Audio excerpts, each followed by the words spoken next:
আমার যে কোনো মাছ ভর্তা খাইতে অনেক ভালো লাগে। আমার মাছ রান্না করে ভালো লাগে না খাইতে।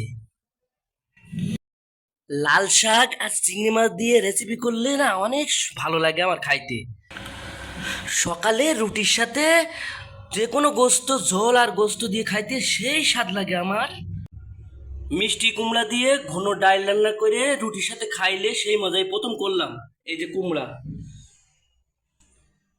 অনেক মজা পাইছি রুটি দিয়ে খাইতে সেই স্বাদ। আজকে মুরগি আর গরু রেসিপি করতেছি। সব মশলা সব কিছু দিয়ে মাখিয়ে 1000% জোর দিয়েছি চুলার।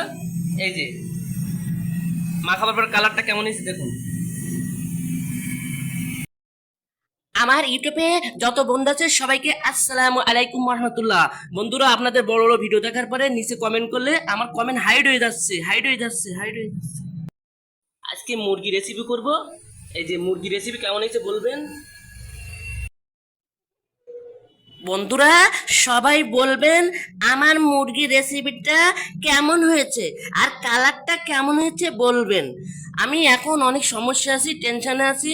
আমার 3টা চ্যানেল দিয়ে সবার বড় বড় ভিডিও দেখার পরে নিচে কমেন্ট করলে হাইড হয়ে যাচ্ছে। সবার ভিডিও নিচে কমেন্ট করার পরে হাইড হয়ে যাচ্ছে। এখন অনেকে মনে করে আমি আর ভিডিও দেখি না। এখন এটা নিয়ে আমি অনেক সমস্যা আছি, টেনশনে আছি। আমি সবার ভালোবাসা থেকে বঞ্চিত হয়ে যাচ্ছি। কেন এমন হচ্ছে আমার উপরে?